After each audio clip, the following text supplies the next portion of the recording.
ನಮಸ್ಕಾರ. ಬೆಳಗಿನ ಶುಭೋದಯ.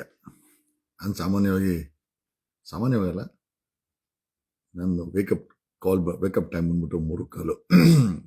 ಪ್ರತಿದಿನ 3:15ಗೆ ಎದ್ದ ಅಭ್ಯಾಸ, ಎದ್ದು ನಮ್ಮ ಕೆಲಸಗಳು ಮಾಡೋ ಅಭ್ಯಾಸ. ಈ ಧರ್ಮಸ್ಥಳದ ವಿಚಾರದಲ್ಲಿ ಈ ಹತ್ಯಾಕಾಂಡನ ಧರ್ಮಸ್ಥಳದ ಲೆವೆಲಲ್ಲೋ ಬೆಂಗಳೂರು ಲೆವೆಲಲ್ಲೋ ನಾವು ಹೋರಾಟ ಮಾಡಕ್ಕೆ ಹೋದರೆ ಈ ವಿಚಾರ ತುಳಿದೋಗ್ಬಿಡುತ್ತೆ ಅಂತ. ಸೊ ನಮ್ಮ ಟೀಮು ಅನಲೈಸ್ ಏನು ಮಾಡ್ತು ಅಂತಂದ್ರೆ, ಲೆಟ್ಸ್ ಎಕ್ಸ್ಪ್ಯಾಂಡ್ ದಿಸ್ ನ್ಯೂಸ್ ಅಂತ. ಅಂದರೆ ರಾಷ್ಟ್ರೀಯ ಮತ್ತು ಅಂತಾರಾಷ್ಟ್ರೀಯ ಮಾಧ್ಯಮಗಳು ಈ ಧರ್ಮಸ್ಥಳದ ಹತ್ಯಾಕಾಂಡದ ವಿಚಾರವಾಗಿ ಧ್ವನಿ ಎತ್ತಬೇಕು. ಹೇಗೆ ಮಾಡೋದು? ಯಾಕೆ ನಮಗೆ ಗೊತ್ತಿತ್ತು ಬೆಂಗಳೂರು ಲೆವೆಲಲ್ಲೋ ಅಥವಾ ಧರ್ಮಸ್ಥಳದ ಲೆವೆಲಲ್ಲಿ ಸಾಕಷ್ಟು ಜನ ಹೋರಾಟ ಮಾಡಿದ್ದಾರೆ. ಕಾರಣಾಂತರಗಳಿಂದ ಅದನ್ನು ಅಲ್ಲೇ ಮುಚ್ಚಾಕುವಂಥ ದೊಡ್ಡ ಪ್ರಯತ್ನ ನಡೀತು. ಒಂದು ಮಟ್ಟಿಗೆ ಅವರು ಸಕ್ಸಸ್ಫುಲ್ಲು ಆಗಿದ್ದಾರೆ. ಧರ್ಮಸ್ಥಳದ ಕೊಲೆಗಾರರೇನಿದ್ದಾರೆ ಅವರುಗಳು ಸಕ್ಸಸ್ಫುಲ್ಲು ಆಗಿದ್ದಾರೆ. ಏನು ಬೇಡ ನೋಡಿ, 339 ಜನರಿಗೆ ಇಷ್ಟಿಷ್ಟಪ್ಪ ನೋಟಿಸು, ಹೆಚ್ಚು ಕಮ್ಮಿ ಒಂದು 5 kg ಇದೆ ಇಷ್ಟು ದೊಡ್ಡ ನೋಟಿಸ್ಗಳನ್ನು. 330 ಎಷ್ಟು ದುಡ್ಡು ಖರ್ಚಾಗತ್ತೆ ತನ್ ಡ್ರೈವ್ ಹಾಕಿ ಪ್ರೊಟೆಕ್ಟ್ ಮಾಡ್ಕೊಳ್ಳಿ. ಒಂದು ಜೈನ್ ಕುಟುಂಬ ಇಡೀ ಮಾಧ್ಯಮಗಳನ್ನು, ಆಲ್ಮೋಸ್ಟ್ ಎಲ್ಲ ಮಾಧ್ಯಮಗಳನ್ನು ಪಾರ್ಟಿ ಮಾಡಿ ನೋಟಿಸ್, ಇಂಜಂಕ್ಷನ್ನು, ಅಂದರೆ ಮಾನಹಾನಿ ಇದೆ ಅಂತ, ಅಥವಾ ಮಾನಹಾನಿ ಆಗ್ತದೆ ಅಥವಾ ಮಾನಹಾನಿನ ತಡೀಲಿಕ್ಕೆ ಜೈನ್ ಕುಟುಂಬ, ಒಂದು ಧರ್ಮಸ್ಥಳದ ಜೈನ್ ಕುಟುಂಬ ಅಂತೀನಿ, ಹರ್ಷೇಂದ್ರ ಜೈನ್ನೇ ಹಾಕಿರೋದು. ವೀರೇಂದ್ರ ಜೈನ್ನ ತಮ್ಮ ಆತನೇ. ಅಂದರೆ 339 ಜನಕ್ಕೆ ಇವರು ನೋಟಿಸ್ ಕೊಡ್ತಾರೆ ಅಂತಂದರೆ, ಈಗಲಾದರೂ ನಿಮ್ಗೆ ಅನಿಸಿಲ್ವಾ ದೇರ್ ಈಸ್ ಸಮ್, ಅಲ್ಲ ಇಷ್ಟು ದಿನ ಪ್ರಶ್ನೆ ಮಾಡ್ತಾ ಇದ್ದವ್ರಿಗೆ ತನಿಖೆ ಆಗಲಿ ಬಿಡಿ, SIT ಮಾಡಿರೋದೇ ಉಂಟಂತೆ. ತನಿಖೆ ಮಾಡೋಕ್ಕೆ ನಿಷ್ಪಕ್ಷಪಾತವಾಗಿ ಆ ಧರ್ಮಸ್ಥಳದ ಜೈನ್ ಕುಟುಂಬ ಬಿಟ್ಟಿದ್ರೆ ಅವ್ರ ಮೇಲೆ ಯಾವುದೇ ಅನುಮಾನ ಬರ್ತಾ ಇರಲಿಲ್ಲ. ಅನುಮಾನದ ಹುತ್ತವನ್ನು ಬೆಳೆಸಿ ನಿಲ್ಲಿಸಿದ್ದಾರೆ. ಸೊ ಇನಿಷಿಯಲಾಗಿ ನಾವು ಈ ಒಂದು ಹೋರಾಟ ಶುರು ಮಾಡಿದಾಗ ಐ ಥಿಂಕ್ 10 days ಎಷ್ಟೋ ಜನ ಅಲ್ಲಿ ಆಗ್ತಾರೆ, ಯಾರೋ ಮಾರ ಇದು ಹೋರಾಟನ ನೀನೇನು ಪ್ರಚಾರಕ್ಕೆ ತಗೊಂತ ಇದೆಯಾ ಅಂತ. ಏನು ಹೋರಾಟ ಅನ್ನೋದು ಯಾರಪ್ಪನ ಮನೆ ಆಸ್ತಿ ಗುರು. 12 ವರ್ಷದಿಂದ ಹೋರಾಟ ಮಾಡಿ ಏನೋ ಅದು ಮಟ್ಟಿಗೆ ಅವ್ರ ಕೈಲಾಗಿದ್ದನ್ನು ಮಾಡಿದ್ದಾರೆ. ನಮ್ಮ ಕೈಲಾಗಿದ್ದ ಓಟ ನಾವು ಮಾಡಿದ್ದೀವಿ. ರಿಸ್ಕ್ ತಗೊಂಡ್ಮೇಲೆ ನಮ್ಮ ಹೆಸರು ಬರೋದ್ರಲ್ಲಿ ಏನು ಪ್ರಚಾರ, ನಮಗೇನು ತಪ್ಪೇನಿಲ್ಲ. ಓಕೆ, ಒಂದಾಗಿರಲಿ. ಸೊ ಇನಿಷಿಯಲಾಗಿ ನಮ್ಮ ಟೀಮಿನ ವಿಚಾರ ಏನಿತ್ತು ಅಂತಂದರೆ, ಬೆಂಗಳೂರು ಮಟ್ಟದಲ್ಲಿ, ಧರ್ಮಸ್ಥಳದಲ್ಲಿ ಮಟ್ಟದಲ್ಲಿ ಇದು ಬರೀ ಇಲ್ಲಿಗೆ ಸೀಮಿತವಾಯಿತು ಅಂತಂದರೆ ಈ ಕೇಸನ್ನು ಮುಚ್ಚಾಕ್ತಾರೆ. ಆಮೇಲೆ ಈ ಕೇಸನ್ನು ಮುಚ್ಚಾಕಿದ್ರೆ ಈ ಕೇಸೇ ಮುಚ್ಚೋಗುತ್ತೆ. ಒಂದ್ಸತಿ ಆಲ್ರೆಡಿ ಸತ್ತೋಗಿದೆ. 12 ವರ್ಷಕ್ಕೆ ಮುಂಚೆ ಸೌಜನ್ಯ ವಿಚಾರದಲ್ಲಿ ಈ ಕೇಸ್ ಸತ್ತೋಗಿದೆ. ಈ ಕೇಸನ್ನು ಏನಾದರೂ ನಾವು ಎಕ್ಸ್ಪೆನ್ಷನ್ ಮಾಡಿಲ್ಲ ಅಂತ, ಅಥವಾ ರಾಷ್ಟ್ರೀಯ ಮಾಧ್ಯಮಗಳು, ಅಂತಾರಾಷ್ಟ್ರೀಯ ಮಾಧ್ಯಮಗಳು ಮಾತಾಡಿಲ್ಲ ಅಂತಂದರೆ ಡೆಫಿನೆಟ್ಲಿ ಈ ಒಂದು ಕೇಸ್ಗೆ ಪ್ರೆಷರ್ ಬೀಳಲ್ಲ ಅಂತೇಳಿ. ಸೊ ವಿ ಸ್ಟಾರ್ಟೆಡ್ ಡೂಯಿಂಗ್ ಒಂದಷ್ಟು ವಿಡಿಯೋನ ಇಂಗ್ಲೀಷಲ್ಲಿ ಮತ್ತು ಹಿಂದಿನಲ್ಲಿ ಮಾತಾಡಿದ್ವಿ. ಇವತ್ತು ಯಾಕೆ ಸರ್ ಇಷ್ಟು ಬೇಗ ಲೈವ್ ಅಂತ ಎಲ್ಲ, ಯೂಶಲಾಗಿ ನಾನು 3:15 ಐ ವೇಕಪ್. ಸೊ ಒಂದಷ್ಟೆಲ್ಲ ಕೆಲಸ ಎಲ್ಲ ಮುಗಿಸಿ, ಧ್ಯಾನ ಎಲ್ಲ ಮುಗಿಸಿ, ಇದು ಧರ್ಮಸ್ಥಳದ ಹೆಣ್ಣು ಮಕ್ಕಳ ಆತ್ಮಗಳ ಜೊತೆ ಒಂದಷ್ಟು ಕೂತ್ಕೊಂಡು ಧ್ಯಾನದಲ್ಲಿ ಮಾತಾಡಿ, ಪಾಪ ಅವ್ರದ್ದು ಕಷ್ಟ ಸುಖ ವಿಚಾರಿಸ್ಬೇಕಲ್ಲ. ಅವರೆಲ್ಲ ಕೇಳ್ತಾ ಇದ್ರು, ಏನು ಇದಕ್ಕೆ ನ್ಯಾಯ ಕೊಡಿಸ್ತೀರಾ ಇಲ್ಲ ನಾವೇ ನ್ಯಾಯ ತಗೊಬೇಕಾ ಅಂತ. ನಾವು ಹೇಳಿದ್ವಿ, ಯಾವುದೇ ಗಾಡಿಗಳನ್ನ ಪಲ್ಟಿ ಹಾಕೋದು, ಡೆಂಗು ಹಾಕೋದು, ಆಮೇಲೆ ಅವ್ರಿಗೆ ಹೆಚ್ಚು ಕಮ್ಮಿ ಮಾಡೋದು ಮಾಡಕ್ಕೆ ಹೋಗ್ಬಿಡಿ, ನಾವೆಲ್ಲ ಇದ್ದೀವಿ ಅಂತ ಹೇಳಿಕೊಟ್ರೆ. ಬನ್ನಿ, ಈಗ ಒಂದು ರಾಷ್ಟ್ರೀಯ ಮಾಧ್ಯಮ, I think Molitics, it's one of the ಲಕ್ಷಾಂತರ ಫಾಲೋವರ್ಸ್ ಇದ್ದಾರೆ, ಅವ್ರು ಇದ್ರ ಬಗ್ಗೆ ವಿಡಿಯೋ ಮಾಡಾಕಿದ್ದಾರೆ. ಕಾರಣ ಇಷ್ಟನೇ, ಇನಿಷಿಯಲ್ ಆಗಿ ನಾನು ಹೇಳಿದ್ನಲ್ಲ, ಇನಿಷಿಯಲ್ ಆಗಿ ವೆನ್ ವಿ ಸ್ಟಾರ್ಟೆಡ್, 19 साल तक किसी को भनक, ನಮ್ಮ ಉದ್ದೇಶನೇ ರಾಷ್ಟ್ರೀಯ ಮಾಧ್ಯಮಗಳು ಮಾತಾಡಬೇಕು. That is what was our intention. It has happened now.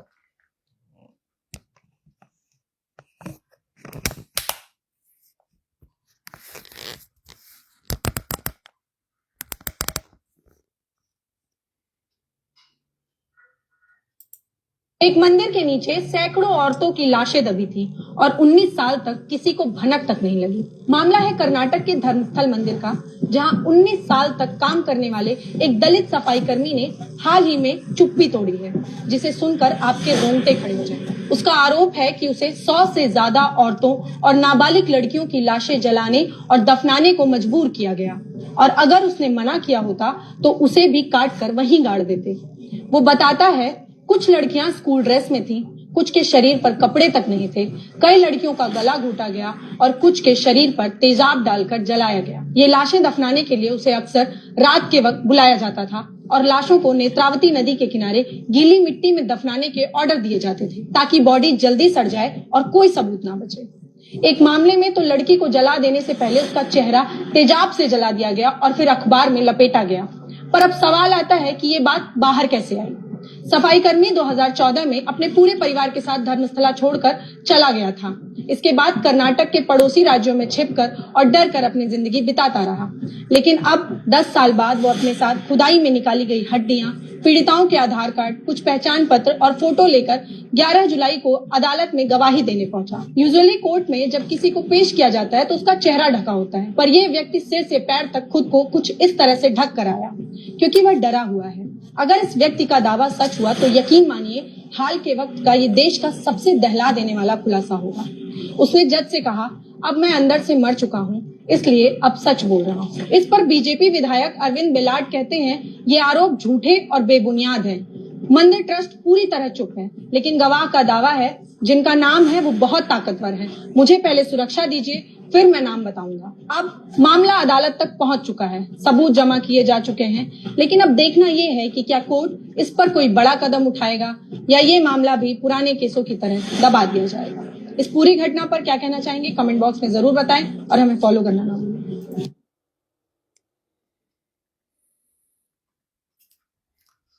ರಾಷ್ಟ್ರೀಯ ಮಾಧ್ಯಮಗಳು ಈಗ ಈ ಧರ್ಮಸ್ಥಳದ ಹತ್ಯಾಕಾಂಡದ ಬಗ್ಗೆ ಮಾತನಾಡಲು ಶುರು ಹಚ್ಕೊಂಡಿದ್ದಾರೆ. ಅವ್ರು ಹೇಳಿದ ಇಷ್ಟೇನೇನೆ, ಧರ್ಮಸ್ಥಳ ಅನ್ನೋ ಒಂದು ಜಾಗದಲ್ಲಿ ನೂರಾರು ಹೆಣ್ಣು ಮಕ್ಕಳ, ಅದರಲ್ಲೂ ಸ್ಕೂಲ್ಗೆ ಹೋಗುವಂಥ ಹೆಣ್ಣು ಮಕ್ಕಳ ಕಿಡ್ನ್ಯಾಪ್, ಕೊಲೆ ವಿಚಾರ ಬೆಳಕಿಗೆ ಬಂದಿದೆ. ಈ ವ್ಯಕ್ತಿ ಒಬ್ಬ ದಲಿತ್ ಅಥವಾ ಶೆಡ್ಯೂಲ್ ಕ್ಯಾಸ್ಟ್, ಶೆಡ್ಯೂಲ್ ಟ್ರೈಬ್ಸ್ ಸೇರಿದಂಥ ವ್ಯಕ್ತಿ ತಾನೇ ಕೈಯಾರ ಮುಚ್ಚಾಕಿದ್ದಾನೆ ಅಂತ ಬಂದು ಕಂಪ್ಲೇಂಟ್ ಕೊಟ್ಟು FIR ಆಗಿ ಈಗ ಕೋರ್ಟ್ ಮುಂದೆ ಸ್ವಾಯಿಚ್ಛ ಹೇಳಿಕೆ ಮಾಡಿದ್ದಾನೆ. ಈ ವ್ಯಕ್ತಿ ಹೇಳ್ತಾ ಇರುವಂತ ಆರೋಪ ನಿಜ ಆದ್ರೆ ಇದು ಭಾರತದಲ್ಲೇ ಅತ್ಯುನ್ನತ ಕಠೋರವಾಗಿ ಕ್ರೂರವಾಗಿ ಕೊಂದಿರುವಂತ ಕೇಸುಗಳಲ್ಲಿ ಇದು ಕೂಡ ಒಂದಾಗುತ್ತೆ ಅಂತ ರಾಷ್ಟ್ರೀಯ ಮಾಧ್ಯಮ ಮಾಲಿಟಿಕ್ಸ್ ರಿಪೋರ್ಟ್ ಮಾಡ್ತಾ ಇದೆ. ಜಸ್ಟ್ ಇಮ್ಯಾಜಿನ್ ಇವ್ರ ಕಂಡೀಷನ್ ಏನಾಗ್ಬೋದು ಅಂತ. ಇದು ಬರೀ ಬೆಂಗಳೂರಿಗೋ ಧರ್ಮಸ್ಥಳಕ್ಕೋ ಸೀಮಿತವಾಗಿಲ್ಲ. It has crossed the borders ಅನ್ನ ಕ್ರಾಸ್ ಮಾಡಿ ಈ ಕೇಸು ಸಾಕಷ್ಟು ದೊಡ್ಡ ಮಟ್ಟಕ್ಕೆ ಸುದ್ದಿ ಆಗ್ತಾ ಇದೆ. ಅಂಡ್ ಇಷ್ಟು ದೊಡ್ಡ ಕ್ರೂರವಾಗಿ ಕೊಂದಿರುವಂತ ಈ ಕೇಸಲ್ಲಿ ನ್ಯಾಯ ಸಿಗಲೇಬೇಕು. ಬಟ್ ಚಾಲೆಂಜಸ್, ಈ ವಿರೋಧಿಗಳಿದ್ದಾರೆ ಅಥವಾ ಈ ಕೇಸಲ್ಲಿ ಇರುವಂತ ಆರೋಪಿಗಳೇನಿದ್ದಾರೆ ಅವ್ರನ್ನ ಯಾರು ನಾವು ಅಂಡರ್ಎಸ್ಟಿಮೇಟ್ ಮಾಡೋಕ್ಕಾಗಲ್ಲ. ಅವರು ನಾನಾ ರೀತಿ ರೆಸ್ಕ್ಯೂ ಮಾಡ್ಕೊಳ್ಳಲಿಕ್ಕೆ ಪ್ರಯತ್ನ ಬೀಳ್ತಾರೆ, ಡಿಫೆನ್ಸ್ ತಗೊಳಕ್ಕೆ ಪ್ರಯತ್ನ ಬೀಳ್ತಾರೆ, ಶೀಲ್ಡ್ ತಗೊಳಕ್ಕೆ ಪ್ರಯತ್ನ ಬೀಳ್ತಾರೆ. ಎಲ್ಲೂ ಕೂಡ ಅವ್ರಗಳಿಗೆ ಸಿಕ್ಕದಿದ್ದಾಗ ಆವಾಗಲೇ ಅವರ ಸೆರೆ ಆಗೋದು, ಅವರ ಅರೆಸ್ಟ್ ಆಗೋದು. It is not that easy. ಈ ಹತ್ಯಾಕಾಂಡದ ಆರೋಪಿಗಳನ್ನು ಅರೆಸ್ಟ್ ಮಾಡೋದು ಅಷ್ಟು ಈಸಿ ಅಲ್ಲ. ಬಟ್ ಅರೆಸ್ಟ್ ಅಂತೂ ಅಗ್ಗೇ ಆಗ್ತಾರೆ. ಅಲ್ಲಿವರೆಗೂ ನಮ್ಮಂಥವ್ರು ಮಾಧ್ಯಮಗಳು, ರಾಷ್ಟ್ರೀಯ ಮಾಧ್ಯಮಗಳು, ಅಂತಾರಾಷ್ಟ್ರೀಯ ಎರಡು ಅಂತಾರಾಷ್ಟ್ರೀಯ ಮಾಧ್ಯಮಗಳು ಈ ಕೇಸ್ ಹಿಂದೆ ಬಿದ್ದಿದ್ದಾರೆ. They are investigating and they are waiting. ಅವರು ವೇಟ್ ಮಾಡ್ತಾ ಇರೋದೆ. ಆಮೇಲೆ ಬರೀ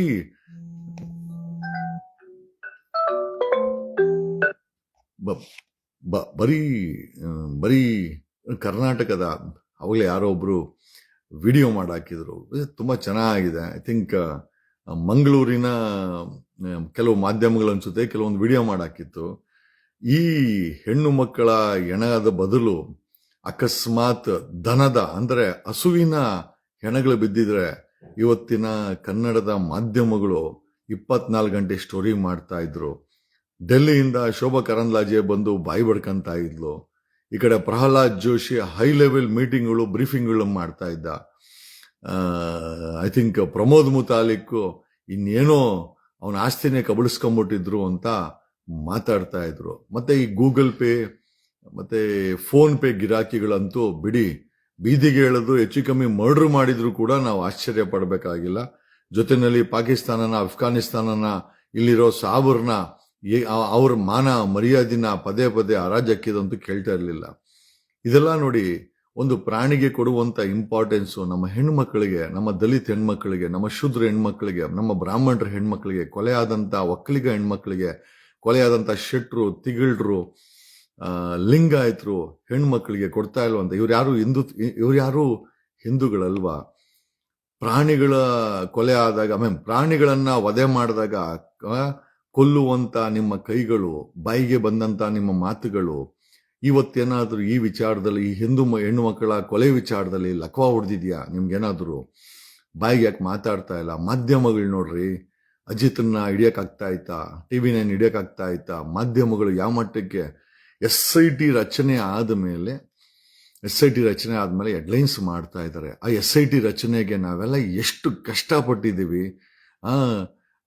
ಅವನು ಸಮೀರ್ ಅಂತೂ ಉಗಿಸ್ಕೊಂಡ ರಾತ್ರಿ ಇವನ್ ಕೈಯಲ್ಲಿ, ರಾಕೇಶ್ ಶೆಟ್ಟಿ ಕೈಯಲ್ಲಿ. ರಾಕೇಶ್ ಶೆಟ್ಟಿ ಯಾವ ಮಟ್ಟಕ್ಕೆ ಮಾತಾಡ್ತಾನೆ ನೋಡ್ತೀರಾ? ಅಲ್ಲ, ಇನ್ನೆಷ್ಟು ಎಂಜಿಲ್ ಕಾಸು ತಿಂದಿದ್ರೆ ಬಾಯಲ್ಲಿ ಇಂಥ ಮಾತು ಬರ್ತದೆ. ಆಮೇಲೆ ಪರ್ಸನಲ್ ಯಾಕೆ ತಗೊಳ್ಬೇಕು? ನನಗೂ ಕೂಡ ಈ ಕೇಸ್ ಪರ್ಸನಲ್ ಅಲ್ಲ. I am not handling this case personally. ನಮಗೆ ಒಬ್ಬ ವ್ಯಕ್ತಿಯಾಗಿ, ಒಬ್ಬ ಅಡ್ವೊಕೇಟ್ ಆಗಿ, ಒಬ್ಬ ಧ್ವನಿ ಎತ್ತುವಂಥ ವ್ಯಕ್ತಿಯಾಗಿ ನನ್ನ ಮಟ್ಟದಲ್ಲಿ ಧ್ವನಿ ಎತ್ತಾ ಇದ್ದೀನಿ. I don't cross my limits. ಕಾರಣ ಯಾಕೆ ಅಂತಂದ್ರೆ, ಏನಕ್ಕೆ ನಾವು ಪರ್ಸನಲ್ ತಗೊಳ್ಬೇಕು? ಎಷ್ಟೋ ಜನ ಕೇಳ್ತಾರೆ, ನೀವು ತಗೊಂಡಿರೋ ಕೇಸುಗಳು ಎಷ್ಟು ತಾರ್ಕಿಕ ಹಂತಕ್ಕೆ ಬಂದಿದೆ ಅಂತ. ನನ್ನ ಪ್ರಶ್ನೆ ಇಷ್ಟನೇ, ಕನಿಷ್ಠ ನಾನು ಧ್ವನಿ ಎತ್ತಿ ಅದನ್ನು ಎಕ್ಸ್ಪೋಸ್ ಮಾಡಿದ್ದೀನಿ. ನೀವುಗಳು ಬರೀ ಕಮೆಂಟ್ ಹಾಕಿ, ಹೆಂಡತಿ ಮಕ್ಕಳ ಜೊತೆ ಅಪ್ಪ ಯಾವನೋ ಎಕ್ಸ್ಪೆನ್ಷನ್ ಮಾಡ್ತಾನೆ, ಅಲ್ಲಿ ಕಮೆಂಟ್ ಹಾಕೋದು, ಸರ್ ಈ ವಿಚಾರದ ಬಗ್ಗೆ ಧ್ವನಿ ಮಾಡಿ, ಆ ವಿಚಾರದ ಬಗ್ಗೆ ಧ್ವನಿ ಮಾಡಿ ಅಂತ. ನಮ್ಮ ದೇಶದಲ್ಲಿ ಹೆಂಗೆ ಅಂತಂದ್ರೆ, ಭಗತ್ ಸಿಂಗ್ ಹುಟ್ಟಬೇಕಾ? ಹೌದು, ಹುಟ್ಟಬೇಕು. ನಮ್ಮ ಮನೇಲಂತೂ ಹುಟ್ಟೋದು ಬೇಡ, ಪಕ್ಕದ ಮನೇಲಿ ಹುಟ್ಕೊಳ್ಳಿ. ಯಾಕಂದ್ರೆ ನಾವು ನೋಡಿ ಚಪ್ಪಾಳೆ ಹೊಡೆದು ಜೈ ಭಾರತ್ ಮಾತಾಗೆ ಜೈ ಅನ್ಕೊಂಡು ನಾವು ಆರಾಮಾಗಿ ನಮ್ಮ ಹೆಂಡತಿ ಮಕ್ಕಳ ಜೊತೆನಲ್ಲಿ ಸೇಫ್ ಆಗಿರ್ತಾರೆ. ಇಲ್ಲಿ 99.99% ಜನ ನಮ್ಮನ್ನ ಯಾಕೆ ತಾರ್ಕಿಕ ಹಂತಕ್ಕೆ ತಗೊಂಡೋಗಿಲ್ಲ ಅಂತ ಕೇಳೋಂಥ ವ್ಯಕ್ತಿಗಳೇ ಆಗಿರ್ಬೋದು. ಕಮೆಂಟ್ ಅಲ್ಲಿ ಇನ್ನೊಂದು ಹೋರಾಟ ಮಾಡಿ ಅಂತ ಹೇಳ್ಬೋದು. ಯಾರೂ ಕೂಡ ಹೊರಗಡೆ ಬಂದು ಧ್ವನಿ ಎತ್ತುವಂತ ವ್ಯಕ್ತಿಗಳಲ್ಲ, ಬರೀ ಅಲ್ಲಿ ಕಮೆಂಟ್ಗೆ ಸೀಮಿತವಾಗಿರ್ತಾರೆ. ಕಾರಣ ಯಾಕೆಂದ್ರೆ ಅವ್ರ ಕೆಪಾಸಿಟಿ ಇರಲ್ಲ. ಹಂಗೆ ಕೆಪಾಸಿಟಿ ಇಲ್ಲಂತ ವ್ಯಕ್ತಿಗಳು ಒಬ್ಬ ಕರ್ನಾಟಕದಲ್ಲಿ ಕನಿಷ್ಠ ಒಬ್ಬನ ಹುಡುಕೋ ಗುರು ಹೋಗ್ಲಿ. ಈ ಜಗದೀಶ್ ತರ ಧ್ವನಿ ಎತ್ತಿರೋನು, ಹೌದು ತಾರ್ಕಿಕ, ಮೊನ್ನೆ ಆಟೋದ್ ಮಾಡಿದ್ವಿ. ತಾರ್ಕಿಕ ಅಂತಂದ್ರೆ ಆಟೋದವ್ರನ್ನೆಲ್ಲ ಸೀಸ್ ಮಾಡ್ಬಿಟ್ಟು ಜೈಲ್ಗೆ ಹಾಕ್ಬಿಡಕ್ಕಾಗ್ಬಿಡ್ತದ? ಏನೋ ಒಂದು ಮಟ್ಟದಲ್ಲಿ ಅವ್ರಿಗೆ ಅವೇರ್ನೆಸ್ ಕ್ರಿಯೇಟ್ ಮಾಡ್ಬೇಕಾಯ್ತು, ಮಾಡ್ವಿ. ಜಾರಕಿಹೊಳಿ ಕೇಸಲ್ಲಿ ನಿನ್ ಪ್ರಕಾರ ಜಾರಕಿಹೊಳಿನ ಆ ಸೆಕ್ಸ್ ಸ್ಕ್ಯಾಂಡಲ್ ಅಲ್ಲಿ ನೀವು ನೇಣಾಕ್ಬಿಡ್ಬೇಕಾಯ್ತು ನಿಮ್ ಪ್ರಕಾರ. ಯಾಕೆ? ನಮ್ಮ ಕೈಯಲ್ಲಿ ಎಕ್ಸ್ಪೋಸ್ ಎಷ್ಟು ಮಾಡ್ಬೇಕಾಯ್ತು ಅಷ್ಟು ಮಾಡಿದ್ವಿ. PS ಹಗರಣದಲ್ಲಿ 500 ಕೋಟಿ ಹಗರಣ 48 ಜನ ಅರೆಸ್ಟ್ ಮಾಡಿಸ್ವಿ. 1.25 ವರ್ಷ ಒಬ್ಬ ADGP 48 ಜನ ಜೈಲಲ್ಲಿ ಇದ್ರು. ನಿಮ್ ಪ್ರಕಾರ ಅವ್ರಿಗೆಲ್ಲ ನೇಣಾಕ್ಬಿಟ್ರೆ ತೀರ್ಪಂತನ?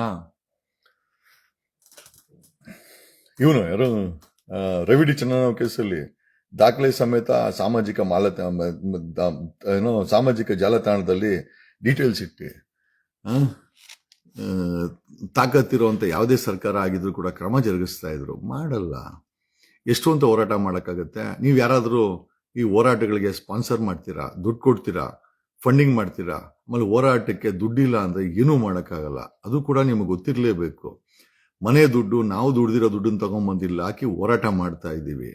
ಯಾರು ನನಗೇನು ಸ್ಪಾನ್ಸರ್ ಮಾಡ್ತಾ ಇಲ್ಲ, ಅಥವಾ ನಮ್ಮ ಬೆನ್ನಿಂದ ನಿಂತ್ಕೊಂಡು ಈ ಒಂದು ಹೋರಾಟಕ್ಕೆ ಜೊತೆ ನಿಂತಲ್ಲ. ನೀವು ಹಾಕೋವಂಥ ಒಂದು ಕಮೆಂಟು, ಒಂದು ಶೇರು ಅಥವಾ ನಿಮ್ಮ ಅಭಿಪ್ರಾಯ ಬಿಟ್ರೆ ಬೇರೆ ಏನು ಸಪೋರ್ಟ್ ಇದೆ? ಆಮೇಲೆ ಇಷ್ಟಕ್ಕೂ ನಿಮ್ಗೆ ಹೆಂಗೆ ಹೆಂಡ್ರು ಮಕ್ಳಿದಾರೋ ನಮಗೂ ಕೂಡ ಹೆಂಡ್ರು ಮಕ್ಳಿದ್ದಾರೆ. ನಾವು ಕೂಡ ನಮ್ಮ ಸೌಕರ್ಯಗಳನ್ನ ನೋಡ್ಕೊಂಡು ಎಲ್ಲ ಮಾಡ್ಬೇಕಾಗ್ತದೆ. ಬರೀ ಪ್ರಶ್ನೆ ಕೇಳೋದು ಬಿಟ್ಬಿಟ್ಟು ನಿಮ್ಮ ಕೈಯಲ್ಲಿ ಏನಾದರೂ ಆಗಕ್ಕಾಗತ್ತೆ? ಇಷ್ಟೆಲ್ಲ ಹೋರಾಟ ಮಾಡಿದೀವಿ. ಅಲ್ಲಿ ಪ್ರಶ್ನೆ ಮಾಡೋರು, ಕಮೆಂಟ್ ಹಾಕೋರು ಇಲ್ಲ, ಸಪೋರ್ಟ್ ಮಾಡೋರು 99% ಇದ್ದಾರೆ. ಕೆಲವರು 1% ನೀನ್ ಯಾಕೆ ಅದನ್ನ ಮಾಡಿಲ್ಲ, ನೀನ್ ಯಾಕೆ ತಾರ್ಕಿಕ ಅಂತ್ಯ ಮಾಡಿಲ್ಲ, ನಿನ್ಗೇನ ಬ್ರೀಫ್ ಕೇಸ್ ಬಂತ ಅಲ್ರೋ? ಈಗ ನೀವು ಹೆಂಗ್ ಕರಪ್ಟ್ ಆಗಿಬಿಟ್ಟಿದ್ದೀರಾ ಅಂತಂದ್ರೆ, ಈಗ ರಾಕೇಶ್ ಶೆಟ್ಟಿಂಗ್ ಕೇಳಬೇಕು ಈ ಪ್ರಶ್ನೆನ, ಬ್ರೀಫ್ ಕೇಸ್ ಬಂತ ಅಂತ. ನೀವುಗಳು ನನ್ನ ಕೇಳೋದಲ್ಲ, ರಾಕೇಶ್ ಶೆಟ್ಟಿಂಗ್ ಕೇಳಿದ್ರೆ ನಿಜವಾಗ್ಲೂ ಒಳ್ಳೇದು ಅಂತ ಹೇಳುತ್ತಾ ಈ ಲೈವನ್ನ ಮುಗಿಸ್ತಾ ಇದ್ದೀನಿ. ನೋಡಿ, ವಿರೋಧ ಪಕ್ಷದವರು ಹೆಣ್ಣು ಮಕ್ಕಳ ಹೆಣ ಬಿತ್ತು ಅಂತಂದ್ರೆ ಯಡಿಯೂರಪ್ಪ ಏನು ಹೇಳ್ದ? ಅದರಲ್ಲಿ ಏನೂ ಆಗಿಲ್ಲ ಬಿಡ್ರಿ. ನೋಡ್ರಿ, ನಿಮ್ಮ ದಲಿತ್, ನಿಮ್ಮ ಶೂದ್ರ, ನಿಮ್ಮ ಒಕ್ಕಲಿಗರು, ನಿಮ್ಮ ಬ್ರಾಹ್ಮಣರ ಹೆಣ್ಣು ಮಕ್ಕಳು, ಬಡ ಹೆಣ್ಣು ಮಕ್ಕಳು, ಸಾಮಾನ್ಯ ಜನರ ಹೆಣ್ಣು ಮಕ್ಕಳು ಜೀವ ಎಷ್ಟು ಅಂತಂದ್ರೆ ಯಡಿಯೂರಪ್ಪ ಒಬ್ಬ ಪೋಸ್ಕೋ ಆರೋಪ ಹೊತ್ತಿರುವಂತ ಯಡಿಯೂರಪ್ಪನ ಹೋಗಿ ಮೈಕ್ ಹಿಡಿತಾರೆ ಅಂತಂದ್ರೆ ಅಂದ್ರೆ ಅವರ ಯೋಗ್ಯತೆಯನ್ನ ತೋರಿಸ್ಬೇಕಾದಂತ ಅವಶ್ಯಕತೆ ಇದೆ. ಒಬ್ಬ ಪ್ರಹ್ಲಾದ್ ಜೋಶಿ ಬಾಯ್ಬಿಟ್ನ, ಅಶೋಕ ನೆನೆ ಮೇಕಪ್ ಮಾಡ್ಕೊಂಬಂದು ಕೂತ್ಕೊಂಡು ಮಾತಾಡ್ತಾ ಇರೋದು ಯೂಟ್ಯೂಬರ್ಸು, ಮಾತಾಡ್ತಾ ಇರೋದು ರಕ್ತ ಕುದಿತಿರುವ ಸಾಮಾನ್ಯ ಜನ, ಮಾತಾಡ್ತಾ ಇರೋರು ನಮ್ಮಂತವ್ರು. ಇವತ್ತು SIT ಫಾರಂ ಮಾಡಕ್ಕೆ ರಾತ್ರಿ ಆಗ್ಲೂ ನಿದ್ದೆ ಮಾಡಕ್ ಬಿಟ್ಟಿಲ್ಲ ನಾನು. ಕೆಲವ್ರು ಮಾತಾಡ್ತಾರೆ, ಯಾರೋ ಮಾಡಿದ ಹೋರಾಟ, ಏನ್ ನಿಮ್ಮ ಅಪ್ಪನ ಮನೆ ಹೋರಾಟನಾ? 12 ವರ್ಷದಿಂದ ಮಾಡ್ಕೊಂಬಂದ್ರು, ಏನಾಯ್ತು? ಸೌಜನ್ಯ ಕೇಸು ಮಟಾಶ್ ಆಯ್ತು. ಅವರ ಪ್ರಯತ್ನ ಕೆಟ್ಟದ್ದೇನಲ್ಲ, ಒಳ್ಳೇದೇ. ಬಟ್ ತಾರ್ಕಿಕ ಅಂತ್ಯ ಬಂತ. ನಾವು ಅಟ್ಲೀಸ್ಟ್ ಇದನ್ನ SIT ಮಾಡಲ್ಲ ಅಂದವ್ರಿಗೆ ಶನಿವಾರ ಸ್ಟೇಟ್ಮೆಂಟ್ ಕೊಟ್ಟ ಸಿದ್ದರಾಮಣ್ಣ ಬೆಳಗ್ಗೆ, SITನ ನೋಡೋಣ, ಪೊಲೀಸ್ ರಿಪೋರ್ಟ್ ಬರಲಿ ಅಂತ. ಭಾನುವಾರ 10 ಗಂಟೆ ಒಳಗಾಗಿ SIT ಆದೇಶ ಮಾಡಿ ಇದೇ ಸರ್ಕಾರ ಮಾಡ್ತು. ರಾಹುಲ್ ಗಾಂಧಿ ಅವ್ರಿಗೂ ಕೂಡ ಹಿಂದಿನಲ್ಲಿ ವಿಡಿಯೋಗಳನ್ನ ಮಾಡಿ, ಇಂಗ್ಲಿಷ್ನಲ್ಲಿ ವಿಡಿಯೋಗಳು ಮಾಡಿ, ಈಗ ಮಾಲಿಟಿಕ್ಸ್ ಅದ್ಯಾವುದು ಹಿಂದಿನಲ್ಲಿ ಕವರೇಜ್ ಕೊಡ್ತಾ ಇದ್ದಾರೆ. ನಾವುಗಳು ಹಿಂದಿನಲ್ಲೂ ವಿಡಿಯೋ ಮಾಡಾಕಿದ್ದೀವಿ, ಇಂಗ್ಲಿಷಲ್ಲೂ ವಿಡಿಯೋ ಮಾಡಾಕಿದ್ವಿ. ಇಂಥ ಕೆಲಸ ಬಿಟ್ಟಿಲ್ಲ ಈ ಕೇಸಲ್ಲಿ, ಇಂಥ ಒಂದು ಗ್ಯಾಪ್ ಬಿಟ್ಟಿಲ್ಲ. ಅಷ್ಟು ಮಟ್ಟದಲ್ಲಿ ಈ ಕೇಸ್ಗೆ ಒಂದು ತಾರ್ಕಿಕ ಅಂತ್ಯ ಕೊಡಬೇಕು ಅಂತ ಪ್ರಯತ್ನ ಬಿದ್ದಿವಿ. ಆಗೋದು ಬಿಡೋದು ಭಗವಂತಂಗೆ ಬಿಟ್ಟಿದ್ದು. ನಾವು ಮಾಡ್ತೀವಿ ಅಂತ ಎಲ್ಲೂ ಹೇಳಿಲ್ಲ, ಪ್ರಯತ್ನ ಬಿದ್ದಿದ್ದೀವಿ. ಆ ಪ್ರಯತ್ನಕ್ಕೆ ಮೇಲಿರೋನು ಫಲ ಕೊಡ್ಬೋದು. ಹೇಳಿದ್ನಲ್ಲ, CNRC ನಲ್ಲಿ ಸಾಕಷ್ಟು ಇಡೀ ಮುಸ್ಲಿಂ ಸಮುದಾಯಕ್ಕೆ ನಾವು ಜೊತೆಲಿ ನಿಂತ್ಕೊಂಡ್ವಿ. ನಮಗೆ ಕಷ್ಟ ಬಂದಾಗ ಯಾವನು ₹1 ಕೊಡಿಲ್ಲ. ನಾವು ಜೈಲಿಗೆ ಹೋದಾಗ ಯಾವನು ಬಿಡಿಸ್ಕೊಂಬಂದಿಲ್ಲ. ಕಣ್ಣಲ್ಲಿ ನೀರಾಗ್ದವರು ನಮ್ಮ ಕುಟುಂಬ, ಬೇಜಾರು ಮಾಡ್ಕೊಂಡವರು ನಮ್ಮ ಕುಟುಂಬ, ಯಾರೂ ಇಲ್ಲ. ಇವತ್ತೇನಾದ್ರು ಧ್ವನಿ ಮಾಡ್ತಾ ಇದ್ದೀವಿ ಅಂತಂದ್ರೆ ಒಂದು ಕಮೆಂಟ್ ಹಾಕ್ತೀರಾ, ಒಂದು ಶೇರ್ ಮಾಡ್ತೀರಾ, ನಿಮ್ಮ ಬಗ್ಗೆ ಗೌರವ ಇದೆ. ಹಂಗಂದ್ ಮಾತ್ರಕ್ಕೆ ನಾವು ಇಲ್ಲೇನು ಪಂಚಿ ಎತ್ಕೊಂಡು ಬಲಿ ಹಾಕಂತಿಲ್ಲ. ನಾವು ಬಲಿ ಆಗೋದ್ರಲ್ಲಿ ನನಗೆ ನಂಬಿಕೆನೇ ಇಲ್ಲ. ಕಾರಣ ಯಾಕೆಂದ್ರೆ ಬಲಿ ಆದ್ರೆ ಹೋರಾಟ ಮಾಡೋಕ್ಕಾಗಲ್ಲ. ನಾನು ಚೆನ್ನಾಗಿ ಎಷ್ಟೋ ಜನ ಕೇಳ್ತಾರೆ, ಏನ್ ಸರ್ ಒಳ್ಳೆ ಮನೆ ಕಟ್ಟಿದ್ದೀರಾ, ಒಳ್ಳೆ ಕಾರಲ್ಲಿ ಯಾಕೆ ಓಡಾಡಬಾರ್ದು? ಕುಮಾರಸ್ವಾಮಿ ಮಗನೇ ಓಡಾಡ್ಬೇಕಾ? ಯಡಿಯೂರಪ್ಪನ ಮಗನೇ ಓಡಾಡ್ಬೇಕಾ? ಸಿದ್ದರಾಮಣ್ಣ ಮಗನೇ ಓಡಾಡ್ಬೇಕಾ? DK ಶಿವಕುಮಾರೇ ಓಡಾಡ್ಬೇಕಾ ಹೆಲಿಕಾಪ್ಟರ್ಲಿ? ನಮ್ಗೇನು ಓಡಾಡೋ ಕೆಪಾಸಿಟಿ ಇಲ್ವಾ? ಯಾಕೆ ಓಡಾಡಬಾರ್ದು? ಆಮೇಲೆ ಒಂದು ಹೋರಾಟಗಾರರು ಕಿತ್ತೋಗಿರೋ ಬಟ್ಟೆ ಹಾಕೊಂಡು, ಬ್ಯಾಗ್ ತಗಲಾಕೊಂಡು, ಚಪ್ಪಲಿ ಹಾಕೊಂಡು ಬೀದಿನಲ್ಲಿ ಓಡಾಡ್ಬೇಕಾ? ನಾನು ಆ ಕೆಪಾಸಿಟಿ ಅವನಲ್ಲ. ನಾನೇ ಬೇರೆ, ನನ್ನ ಸ್ಟೈಲೇ ಬೇರೆ. ಆಮೇಲೆ ಏನೇನು ಮಾಡಿದ್ರು ಕಡ್ಡಿನ ಎಡ್ತು ಕೂಡ ಮಾಡ್ದಂಗೆ ಮಾಡ್ತೀವಿ. ಓಕೆ, ಅವನು ಎಷ್ಟೇ ದೊಡ್ಡ ವ್ಯಕ್ತಿ. ಈ ಧರ್ಮಸ್ಥಳ ಹತ್ಯಾಕಾಂಡದ ವಿಚಾರದಲ್ಲಿ ಆರೋಪಿ ಅಂತ ಅಥವಾ ಅಪರಾಧ ಹೊತ್ತಿರೋನು ತುಂಬಾ ಪವರ್ಫುಲ್ಲು. ಓಕೆ, ಆ ಕುಟುಂಬವನ್ನ ಬಗ್ಸೋದು ಅಷ್ಟು ಈಸಿ ಅಲ್ಲ. ಬಟ್ ಬಗ್ತಾರೆ, ಬಗ್ಲೇಬೇಕು ಸತ್ಯತಮ. ಓಕೆ, ಅಲ್ಲಿವರೆಗೂ ತಾಳ್ಮೆಯಿಂದ ವರ್ತನೆ ಮಾಡಕ್ಕೆ ಕೆಲವ್ರಿಗೆ. ಆಮೇಲೆ ಕೆಲವ್ರು ಆಗ್ತಾರೆ, ಧರ್ಮಸ್ಥಳ ಮಂಜುನಾಥನ ಎದುರಾಕಣಿದ್ಯಾ ಅಂತ. ನಿಜವಾಗ್ಲೂ ಹೇಳ್ತೀನಿ, ನಾವು ಯಾರನ್ನೂ ಎದುರಾಕಣಂತ ಅವಶ್ಯಕತೆ ಇಲ್ಲ. ಅಲ್ಲಿ ನಡೆದಿರೋ ಹತ್ಯಾಕಾಂಡದ ಬಗ್ಗೆ ನಾವು ಪ್ರಶ್ನೆ ಮಾಡ್ತಾ ಇದ್ವಿ. ಆಮೇಲೆ ನಿಜವಾಗ್ಲೂ ಅಲ್ಲಿ ಧರ್ಮಸ್ಥಳ ಮಂಜುನಾಥನಿದ್ದು ಈ ಹೆಣ್ಣು ಮಕ್ಕಳ ಕೊಲೆ ಆಗಿದೆ ಅಂತಂದ್ರೆ, ಆ ಧರ್ಮಸ್ಥಳ ಮಂಜುನಾಥನ್ನೇ ನಾನು ಕೇಳ್ತೀನಿ, ಅಲ್ಲಪ್ಪ ಮಂಜುನಾಥ, ನಿನಗೆ ಕಾಪಾಡೋ ಶಕ್ತಿ ಅಂತಾರೆ, ನಿನಗೆ ದೇವ್ರು ಅಂತ ಬಂದು ಕಾಲಕ್ಕೆ ಬೀಳ್ತಾರೆ, ಉಂಡಿ ಕಾಸು ಹಾಕ್ತಾರೆ. ಇಷ್ಟು ಜನ ಹೆಣ್ಣು ಮಕ್ಕಳು ನಿನ್ನ ಕ್ಷೇತ್ರದಲ್ಲಿ ಕೊಲೆ ಆಗಿದೆ ಅಂತ ಆರೋಪ ಮಾಡ್ತಾ ಇದ್ದಾನಲ್ಲ ಭೀಮಾ ಅನ್ನೋನು, ಯಾಕೆ ಅವರನ್ನ ಕಾಪಾಡಲಿಲ್ಲ? ಯಾಕೆ ಸುಮ್ಮನಾದೆ? ಅಥವಾ ಕರ್ಮದ ಫಲವೇ? ಅಥವಾ ಧ್ವನಿ ಎತ್ತಲು ಈ ಸಮಾಜದಲ್ಲಿ ಒಂದಷ್ಟು ಶಕ್ತಿಗಳು ಹೊರಗಡೆ ಬರಲಿ ಅಂತ ಏನಾದರೂ ಕಾದ್ ಕುಳಿತೀಯಾ? ನಮಗಂತೂ ಗೊತ್ತಿಲ್ಲ. ಎಷ್ಟೋ ಜನ ಆಗ್ತಾರೆ, ಧರ್ಮಸ್ಥಳನ ಎದುರಾಕೊಂಡಿದ್ದೀರಿ, ಸತ್ಯಕ್ಕೋಸ್ಕರ ಇಡೀ ಪ್ರಪಂಚವನ್ನೇ, ಇಡೀ ಬ್ರಹ್ಮಾಂಡವನ್ನೇ ಬೇಕಾದ್ರೆ ಎದುರಾಕಂತೀನಿ. ನನಗೇನು ಸಮಸ್ಯೆ ಇಲ್ಲ. ಆ ರೀತಿ ವೀಕ್ ಫೆಲೋ ಅಂತೂ ನಾನಂತೂ ಅಲ್ಲೇ ಅಲ್ಲ. ಆಮೇಲೆ ಒಂದಂತೂ ನಿಜ, ಕೊಲ್ಲುವ ದೈವಕ್ಕೆ ನ್ಯಾಯ ಕೊಡುವ ಶಕ್ತಿ ಇಲ್ಲವೇ? ಕೊಂದಿರೋದು ನಿಜ, ಮಣ್ಣು ಮಾಡಿರೋದು ನಿಜ. ಈ ಕೇಸ್ಗೆ ನ್ಯಾಯ ಸಿಗಬೇಕಾರೋದು ಅಷ್ಟೇ ನಿಜ. ಕೊಲ್ಲಬೇಕಾದ್ರೆ ಕಣ್ಣು ಮುಚ್ಕೊಂಡು ಕೂತ್ಕೊಂಡಿದ್ದಂಥ ದೈವ, ಅತ್ಯಾಚಾರ ಮಾಡಬೇಕಾದ್ರೆ ಕಣ್ಣು ಮುಚ್ಕೊಂಡು ಕೂತಿದ್ದಂಥ ದೈವ ಈಗ ಜಾಗೃತವಾಗಿದೆ. ಅದೇ ದೈವಕ್ಕೆ ನ್ಯಾಯ ಕೊಡಬೇಕು ಅಂತ ಅನ್ನಿಸ್ತಾ ಇದೆ. ಆಮೇಲೆ ನನಗನ್ಸಿದ್ದೇನು ಅಂತಂದ್ರೆ, ಯಾಕೆ ದೈವ ಸುಮ್ಮನೆ ಇತ್ತು ಅಂತಂದ್ರೆ, ಈ ಸಮಾಜದಲ್ಲಿ ಮೂಢನಂಬಿಕೆ ಅಥವಾ ಮುಖವಾಡ ಹಾಕೊಂಡಿರುವಂತ ದೈವ ಮಾನವಗಳ ಮುಖವಾಡ ಕಳಚಕ್ಕೆ ವ್ಯಕ್ತಿಗಳ ಹೆಸರು ನಿರ್ಧಾರ ಆಗಿತ್ತು, ಜೊತೆಯಲ್ಲಿ ತಿಥಿನೂ ನಿರ್ಧಾರ ಆಗಿತ್ತು. ತಿಥಿ ಅಂತಂದ್ರೆ ಸಮಯ ಕೂಡ ನಿರ್ಧಾರ ಆಗಿತ್ತು. ಭಗವಂತನಿಗೆ ರೂಪ ಇಲ್ಲ, ಆ ದಿವ್ಯ ಶಕ್ತಿಗೆ ರೂಪ ಇಲ್ಲ. ಅವನು ಬೇರೆ ಯಾವುದೋ ವ್ಯಕ್ತಿಗೆ ಆ ಶಕ್ತಿಯನ್ನ ಕೊಟ್ಟು ವ್ಯಕ್ತಿಗಳಿಗೆ ಅಥವಾ ವ್ಯಕ್ತಿಗೆ ಈ ರೀತಿಯ ಘಟನಾವಳಿಗಳಿಗೆ ಒಂದು ತಾರ್ಕಿಕ ಅಂತ್ಯ ಅಥವಾ ನ್ಯಾಯ ಕೊಡಲು ಬಿಡ್ತಾನೆ. ಅದರ ಒಂದು ಭಾಗವೇ ಈ ಧರ್ಮಸ್ಥಳ ಹತ್ಯಾಕಾಂಡದ ಇಷ್ಟರ ಮಟ್ಟಿಗೆ ಹೊರಗಡೆ ಬರ್ತಾ ಇರೋದು. SIT ಮಾಡಬಾರ್ದು ಅಂತ ಅಡ್ಡ ನಿಂತಂತ DK ಶಿವಕುಮಾರ ಏನೋ ಪೈಲಟ್ ವೆಹಿಕಲ್ ಉಲ್ಟಾ ಆಗತ್ತೆ ಅಂದ್ರೆ ನಿಮ್ಗನ್ಸಲ್ವಾ ಇಲ್ಲಿ ದೈವತ್ವ ಕೆಲಸ ಮಾಡ್ತಾ ಇದೆ ಅಂತ? ಅನ್ಸಲ್ವಾ? ನಾನು DK ಶಿವಕುಮಾರ್ಗೆ ಕೆಟ್ಟದನ್ನ ಬಯಸುವಂತ ವ್ಯಕ್ತಿ ಅಲ್ಲ. ಬಟ್ ಇಲ್ಲಿ SIT ಮಾಡಬೇಡ ಅಂತ ಅಡ್ಡ ನಿಂತಂತ ವ್ಯಕ್ತಿಗಳಲ್ಲಿ, ಪ್ರಬಲ ವ್ಯಕ್ತಿಗಳಲ್ಲಿ ಸರ್ಕಾರದಲ್ಲಿ DK ಶಿವಕುಮಾರ್ ಕೂಡ ಒಬ್ಬರು. ಇದು ನಮ್ಮ ಇಂಟೆಲಿಜೆನ್ಸಿ ರಿಪೋರ್ಟು. ಆಮೇಲೆ ಇದನ್ನ ಹೇಳಕ್ಕೆ ನನಗೆ ಏನು ಸಮಸ್ಯೆ ಇಲ್ಲ. We have every report. ಅಡ್ಡ ನಿಂತಂತ ವ್ಯಕ್ತಿಯ DK ಶಿವಕುಮಾರ್ ಗಾಡಿ ಮೈಸೂರಲ್ಲಿ ಉಲ್ಟಾ ಆಗತ್ತೆ. ಡೆಂಗು ಬಂದು ಮೈಗೆ ಹುಷಾರಿಲ್ಲ, ನನ್ನನ್ನು ಯಾರು ಕಾಂಟ್ಯಾಕ್ಟ್ ಮಾಡ್ಬಿಡಿ ಅಂತ ಮಲ್ಕಂತಾರೆ. ಅಲ್ರಿ, ಇಷ್ಟೆಲ್ಲ ಆಗ್ತಾ ಇದೆ ಅಂತಂದ್ರೆ ಪ್ರಬಲವಾಗಿ ಧ್ವನಿಯನ್ನ ಕಡಿಮೆ ಮಾಡದೆ ಪ್ರತಿದಿನ ಅವನ್ ನೋಡಿದ್ರೆ, ರಾಕೇಶ್ ಶೆಟ್ಟಿ ನೋಡಿದ್ರೆ ಕೆಟ್ಟ ಪದಗಳನ್ನ ಬಳಸ್ಕೊಂಡು ಎದುರಿಸ್ತಾನೆ. ಮಾಧ್ಯಮದಲ್ಲಿ ಕೂತ್ಕೊಂಡು ರೌಡಿಸಂ ಮಾಡ್ತಾನೆ, ಮಾಧ್ಯಮದಲ್ಲಿ ಕೂತ್ಕೊಂಡು ಎದುರಿಸ್ತಾನೆ. ಅವನು ಶಿವಭಕ್ತ ಅಂತೆ. ಶಿವಭಕ್ತ ಆಗಿದ್ರೆ ಸತ್ತು ಹೋದ ಹೆಣ್ಣು ಮಕ್ಕಳ ಆತ್ಮಗಳಿಗೆ ನ್ಯಾಯ ಕೊಡ್ಸಕ್ಕೆ ಪವರ್ ಟಿವಿ ರಾಕೇಶ ಕೆಲಸ ಮಾಡ್ತಾ ಇದ್ದ. ಈ ರೀತಿ ಹುಚ್ಚನ್ ರೀತಿ ಕೆಟ್ಟ ಪದಗಳಿಂದ ನಿಂದನೆ ಮಾಡಿಕೊಂಡು, ಧಮಕಿ ಮಾಡಿಕೊಂಡು, ಕೈ ಕತ್ತು ನಿಂಗೆ ಅಲರ್ಸು ನಿಂಗೆ ಹಿಂಗೆ ಏನು ಜಸ್ಟ್ ಬಿಕಾಸ್ ಒಂದು ಮಾಧ್ಯಮ ಇಟ್ಕೊಂಡ್ಬಿಟ್ರೆ ನೀನು ಸ್ಯಾಟಲೈಟ್ ಕಮೆಂಟ್ ಸೆಕ್ಷನ್ ಆಫ್ ಮಾಡ್ತಾನೆ. ಎಂಥ ಹಲ್ಕಟ್ಗಳಲ್ಲ ಇವರೆಲ್ಲ ನ್ಯಾಯ ಕೊಡ್ಸೋರಾ? ಕಾಸು ಮಾಡ್ಕೊಂಡವರು. ಇದೇ ರಾಕೇಶ್ ಶೆಟ್ಟಿ ಒಂದು 25 ಕೋಟಿ ರೂಪಾಯಿ ಬೆಲೆ ಬಾಳ ಮನೆ ಕಟ್ಕೊಂಡಿದ್ದಾನೆ, ಓಡಾಡೋದು ಇಂಪೋರ್ಟೆಡ್ ಕಾರುಗಳಲ್ಲಿ. ಆಮೇಲೆ ಪೇಮೆಂಟ್ ಇಲ್ಲದೆ ರಾಕೇಶ್ ಶೆಟ್ಟಿ ಯಾವ್ದಾದ್ರು ಕಾರ್ಯಕ್ರಮ ಮಾಡ್ತಾನ? ಯಾವ್ದಾದ್ರು ಕಾರ್ಯಕ್ರಮ ಮಾಡ್ತಾನ? ಪ್ರಜ್ವಲ್ ರೇವಣ್ಣನ ವಿಚಾರದಲ್ಲಿ ಯಾಕೆ ಅಷ್ಟೊಂದು ಅವನು ರಾಕೇಶ್ ಶೆಟ್ಟಿ ಇನ್ವಾಲ್ವ್ಮೆಂಟ್ ಆಗಿದ್ದ ಅಂತ? ಖಂಡಿತ ಅವನಿಗೆ ಏನೋ ಈ ಹೆಣ್ಣು ಮಕ್ಕಳ ಬಗ್ಗೆ ಕನ್ಸರ್ನ್ ಇದೆ ಅಂತಲ್ಲ, ಅವನು ಕನ್ಸರ್ನ್ ಇದ್ದಿದ್ದು DK ಶಿವಕುಮಾರನ್ನ ಖುಷಿ ಮಾಡಬೇಕು ಅಂತ. ಅವನು ಕುಮಾರಸ್ವಾಮಿ ಅವ್ರ ವಿಚಾರದಲ್ಲಿ DK ಶಿವಕುಮಾರ್ನ ಖುಷಿ ಮಾಡಿದ್ರೆ DK ಶಿವಕುಮಾರ್ ಇವನನ್ನು ಖುಷಿ ಮಾಡಿರ್ತಾರೆ. ಬೇರೆ ಏನೂ ಅಲ್ಲ, ಬರೀ ಒಬ್ರಿಗೊಬ್ರು ಖುಷಿ ಮಾಡೋದಷ್ಟೇ. DK ಶಿವಕುಮಾರ್ಗೆ ದೇವೇಗೌಡರ ಫ್ಯಾಮಿಲಿ ಬಗ್ಗೆ ಖುಷಿ ಆಗ್ಬೇಕು. ಆ ರಾಕೇಶ್ ಶೆಟ್ಟಿ ಆ ನ್ಯೂಸ್ ಮಾಡಿ ಖುಷಿ ಕೊಟ್ಟ.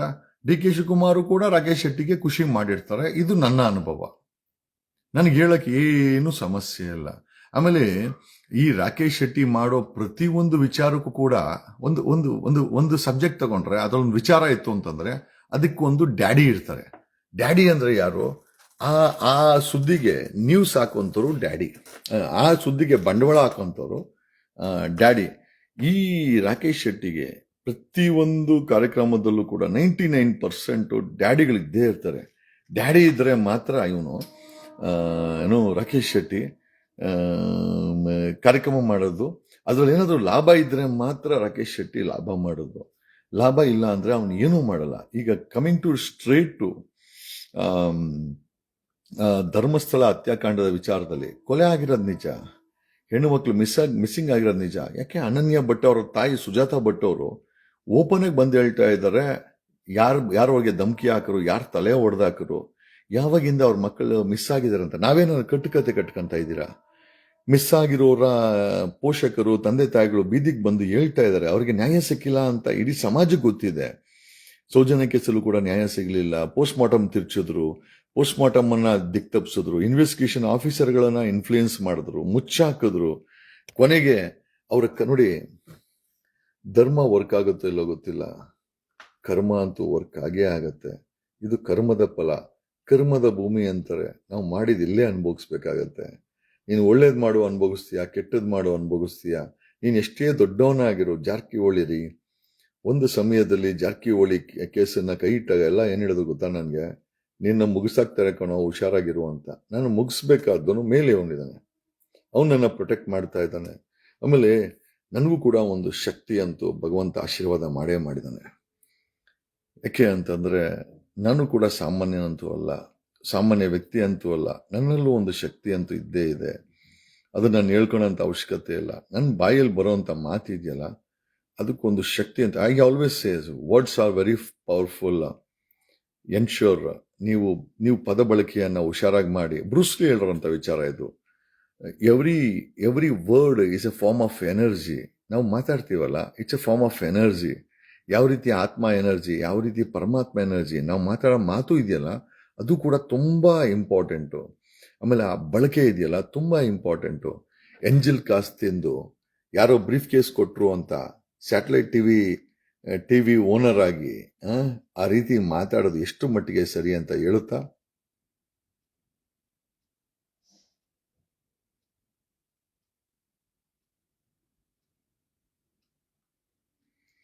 ರಾಕೇಶ್ ಶೆಟ್ಟಿ ಮನೆ ಕಟ್ಕೊಂಡ್ಲಿ, ಓಕೆ, ರಾಕೇಶ್ ಶೆಟ್ಟಿ ರಾಕೇಶ್ ಶೆಟ್ಟಿ ಯಾಕೆ ನಮ್ಮ ಅಪ್ಪನ ಆಸ್ತಿ ಇದೆ ಕಣ್ಣಲ್ಲಿ, ಒಂದು 300-400 ಕೋಟಿ ನಮ್ಮ ಅಪ್ಪ ಅಮ್ಮ ಆಸ್ತಿ ಬಿಟ್ಟವ್ರೆ. ರಾಕೇಶ್ ಶೆಟ್ಟಿ ಅವ್ರ ಅಪ್ಪ ಅಮ್ಮ ಎಷ್ಟು ಆಸ್ತಿ ಬಿಟ್ಟವ್ರೆ, ಎಷ್ಟು ಆಸ್ತಿ ಸಂಪಾದನೆ ಮಾಡಿದ್ರು ಅಂತ ಅವ್ನಿಗೆ ಹೇಳಕ್ ಹೇಳು.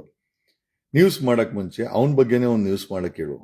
ಅವನು ಎಲ್ಲಿ ಹುಟ್ಟಿದ, ಏನ್ ಬ್ಯಾಕ್ಗ್ರೌಂಡು, ಎಷ್ಟು ಆಸ್ತಿ ಇತ್ತು, ಅವನು ಈ ಫೀಲ್ಡ್ಗೆ ಇಳಿದಾಗ ಸ್ಯಾಟಲೈಟ್ ಟಿವಿ ಚಾನಲ್ ಮಾಡಿದ ಮೇಲೆ ಎಷ್ಟು ಆಸ್ತಿ ಮಾಡ್ದ, ಎಲ್ಲೆಲ್ಲಿ ಮನೆ ಕಟ್ದ, ಯಾವ್ಯಾವ ಟಾರ್ ವೆಹಿಕಲ್, ಇನೋವಾ ವೆಹಿಕಲ್ಗಳು ಎಲ್ಲೆಲ್ಲಿ ತಗೊಂಬಂದ, ಎಲ್ಲೆಲ್ಲಿ ಆಸ್ತಿ ಮಾಡಿದಾನೆ. ಓಕೆ, ಆಮೇಲೆ ಒಂದೊಂದು ಸುದ್ದಿಗೆ ಅವನ ಮೇಲೆ ಇರೋ ಆರೋಪ ಏನ್ ಗೊತ್ತಾ, ಪ್ರತಿ ಒಂದು ಸುದ್ದಿಗೂ ಅವ್ನು ಮಾಡೋ ಸುದ್ದಿಗೂ ಡ್ಯಾಡಿ ಇರ್ತಾರೆ. Daddy daddy I love you daddy. ಸದಾಶಿವನಗರದಲ್ಲಿ ಡ್ಯಾಡಿ ಇಟ್ಕೊಂಡಿದ್ದ. ಯಾವಾಗ ಕುಮಾರಸ್ವಾಮಿ ಅವರ ಪ್ರಜ್ವಲ್ ರೇವಣ್ಣ ವಿರುದ್ಧ ಏನೋ ಸುದ್ದಿ ಮಾಡ್ಬೇಕಾರೆ ಸದಾಶಿವನಗರದ ಡ್ಯಾಡಿ ಅವ್ರಿಗೆ ಚೆನ್ನಾಗಿ ನೋಡ್ಕೊಂಡ್ರು ಅಂತ ಸುದ್ದಿ ಇದೆಯಪ್ಪ. ನಾನು ನೇರವಾಗಿ ಹೇಳ್ತೀನಿ, ಈಗ ಧರ್ಮಸ್ಥಳದ ದಣಿಗಳು ಇವನಿಗೆ ಡ್ಯಾಡಿ ಆಗಿದ್ದಾರೆ ಈ ಸುದ್ದಿಗೆ ಅಂತ ವಿಚಾರ ಇದೆ. ಡ್ಯಾಡಿ ಇಲ್ಲ ಅಂದ್ರೆ ರಾಕೇಶ್ ಶೆಟ್ಟಿ ಏನ್ ಕೆಲಸನೂ ಮಾಡಲ್ಲ, ಅದು ನಮ್ಗೆಲ್ಲ ಗೊತ್ತಿದೆ. Daddy I love you daddy, ಇದು ರಾಕೇಶ್ ಶೆಟ್ಟಿಯ ಡೈಲಾಗು. ಡ್ಯಾಡಿ ನೀನ್ ನ್ಯೂಸ್ ಮಾಡ್ತೀನಿ ಡ್ಯಾಡಿ, ನೀವೇನಾದ್ರೂ ಬ್ರೀಫ್ ಕೇಸ್ ಕೊಡಿ ಡ್ಯಾಡಿ. ಇಷ್ಟು ಬಿಟ್ರೆ ಬರೀ ಏನೂ ಇಲ್ಲ. ಅವನು is one sold out journalist, ಅದು ನನಗೆ ಗೊತ್ತಿದೆ. ಆಮೇಲೆ ಈ ಜರ್ನಲಿಸಮ್ ಮಾಡ್ತಾ ಮಾಡ್ತಾ ಅಲ್ಲಿ ನ್ಯೂಸ್ ಮಾಡೋ ಅಂತ ಕೆಲವರು ನ್ಯೂಸ್ ಓದ್ತಾರಲ್ಲ, ಅವ್ರಗಳಿಗೂ ಮನೆ ಮಾಡಿಕೊಟ್ಟಿದ್ದಾನೆ ಅಂತ ಸುದ್ದಿ ಇದೆ. ಮಾಡ್ಕೊಡ್ಲಿ, ಅವ್ರ ಎಂಪ್ಲಾಯಿಗಳಿಗೆ ಮನೆ ಎಲ್ಲ ಬಂಗ್ಲೆನೇ ಮಾಡಿಕೊಡ್ಲಿ. ನಮ್ಮ ಪ್ರಶ್ನೆ ಏನಪ್ಪಾ ಅಂತಂದ್ರೆ, ಇವತ್ತಿನ ಪರಿಸ್ಥಿತಿನಲ್ಲಿ ನ್ಯೂಸ್ ಚಾನೆಲ್ ನಡೆಸೋದು ಎಷ್ಟು ಕಷ್ಟ ಇದೆ ಅಂತ ಎಲ್ಲರಿಗೂ ಗೊತ್ತು. ಸಂಬಳ ಕೊಡೋಕ್ಕಾಗಲ್ಲ. ಅಂತ ಸಮಯದಲ್ಲಿ 25-30 ಕೋಟಿ ರೂಪಾಯಿ ಮನೆ ಕಟ್ತಾನೆ ಅಂತಂದ್ರೆ ಲೆಕ್ಕಾಚಾರ ಕೊಡಿ ಶೆಟ್ರೆ. ಬೇರೆಯವ್ರ ಬಗ್ಗೆ ಪ್ರೋಗ್ರಾಮ್ ಮಾಡೋದಲ್ಲ, ನಿಮ್ಮ ಬಗ್ಗೆನೇ ಪ್ರೋಗ್ರಾಮ್ ಮಾಡಿ, ನೀವೇ ಲೆಕ್ಕಾಚಾರ ಕೊಡಿ. ನಿಮ್ಮ ನಿಯತ್ ಹೆಂಗಿದೆ ಅಂತ ಜನಗಳಿಗೆ ತೋರಿಸಿ ಶೆಟ್ರೆ. ರಾಕೇಶ್ ಶೆಟ್ರೆ, ಶೆಟ್ಟಿ ರಾಕೇಶ್ ಶೆಟ್ಟಿ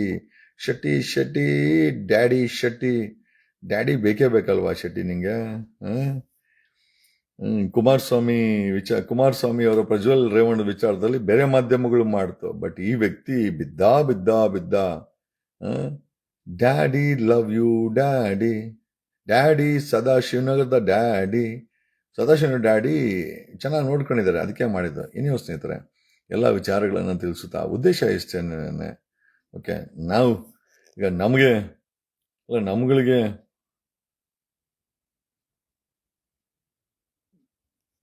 ಥ್ಯಾಂಕ್ ಯು ಎಲ್ಲ ವಿಚಾರಗಳನ್ನು ತಿಳಿಸುತ್ತಾ ಈ ಲೈವನ್ನ ಮುಗಿಸ್ತಾ ಇದ್ದೀವಿ. ಒಂದಂತೂ ನಿಜ, ನಮ್ಮ ಪ್ರಯತ್ನ ಅಷ್ಟೇ. ಈ ಕೇಸು ದಡ ಸೇರ್ಬೋದು ಅಥವಾ ಹಾಳಾಗೋಗ್ಬೋದು, ಮೇಲಿರೋನ ವಿಚಾರ. ನಾವು ಯಾರೂ ಕೂಡ ಜವಾಬ್ದಾರಿ ಅಲ್ಲ. ನಮ್ಮ ಪ್ರಯತ್ನನ ಪ್ರಾಮಾಣಿಕವಾಗಿ ಇಲ್ಲಿವರೆಗೂ ಮಾಡಿದ್ದೀವಿ, ಮುಂದೇನು ಕೈಲಾಗಿದ್ದು ಮಾಡ್ತೀವಿ. ಬಟ್ ಹಂಗನ್ಬಿಟ್ಟು ಸರ್ ಯಾವುದು ತಾರ್ಕಿಕ ಹಂತಕ್ಕೋಗಿಲ್ಲ, ಇದರಲ್ಲಿ ರಿಸಲ್ಟ್ ಕೊಡಿ ಅಂತಂದ್ರೆ ರಿಸಲ್ಟ್ ಕೊಡೋನು ಅವನು. ಪ್ರಯತ್ನ ಬಿದ್ದಿದ್ದೀವಿ. ಕನಿಷ್ಠ ಮೌನವಾಗಿರೋ ಸಮಾಜದಲ್ಲಿ ನಾವು ಕನಿಷ್ಠ ಪ್ರಯತ್ನ ಬಿದ್ದಿದ್ದೀವಿ. ಡಿ.ಕೆ. ಶಿವಕುಮಾರ್ ಅಂತವ್ರನ್ನ ಈ ಆತ್ಮಗಳು ಬಿಡ್ತಾ ಇಲ್ಲ. ಒಂದಂತೂ ನಿಜ, ಡಿ.ಕೆ. ಶಿವಕುಮಾರ್ ಅಡ್ಡ ನಿಂತಿದ್ದು ನಿಜ. ಈ ಧರ್ಮಸ್ಥಳದ ಹತ್ಯಾಕಾಂಡದ ಆತ್ಮಗಳು ಡಿ.ಕೆ. ಶಿವಕುಮಾರ್ ಇಂದ ಬಿದ್ದಿದೆ ಅಂತ ನಾನು ಅವತ್ತೇ ಹೇಳಿದೆ. ನನ್ನ ಮನಸ್ಸಿಗೆ ಅನ್ಸಿದ್ದು ಧ್ಯಾನದಲ್ಲಿ ಕೂತ್ಕೊಂಡಾಗ. ಬೇರೆ ಯಾರು ಕೂಡ ಕೆಡಕ್ ಮಾಡಕ್ ಹೋದ್ರು ಕೂಡ ಫರ್ಗೆಟ್ ಕೋರ್ಟ್, ಫರ್ಗೆಟ್ ಲಾ, ಪ್ರಿಜುಡೈಸ್ ಮ್ಯಾಟರ್ಸ್ ಇವೆಲ್ಲ ಇವು. ಓಕೆ, ನಾನು ಕೋರ್ಟಿನ ವಿಚಾರದಲ್ಲಿ ನಾವು ಗೌರವ ಇದೆ, ನಾವೇನು ಮಾತಾಡಕ್ ಹೋಗಲ್ಲ. ಹಂಗಂದ್ ಮಾತ್ರಕ್ಕೆ ಕೋರ್ಟ್ ಮಾಡ್ತವೆ, ಆತ್ಮಗಳ ಕೆಲಸ ಆತ್ಮ ಮಾಡ್ತವೆ. ಆತ್ಮಗಳು ಪರಮಾತ್ಮನ ಒಂದು ಭಾಗ. ಆತ್ಮ ಇದೆಯಲ್ಲ, ಆ ಪರಮಾತ್ಮನ ಒಂದು ಭಾಗ. ಆತ್ಮ ಪರಮಾತ್ಮ ಡಿಸೈಡ್ ಮಾಡಿದ್ರೆ ಇಲ್ಲ ಆಗುತ್ತೆ, ಬೇರೆ ಏನೋ ಒಂದು ಕರಾತ್ಮ. ಓಕೆ, ಮೊನ್ನೇನೂ ಅಷ್ಟೇನೆ ಡಿ.ಕೆ. ಶಿವಕುಮಾರ್ ಅವರ ಪೈಲಟ್ ಗಾಡಿ ಉಳ್ಕೊಂಡಿದ್ದು ಈ ಆತ್ಮಗಳ ಒಂದು ಕೆಲಸ ಅಂತ ನನ್ನ ಧ್ಯಾನದಲ್ಲಿ ಗೊತ್ತಾಯ್ತು. ಸೊ ಗೊತ್ತಿರೋದನ್ನ ನಾನು ಶೇರ್ ಮಾಡ್ತೀನಿ.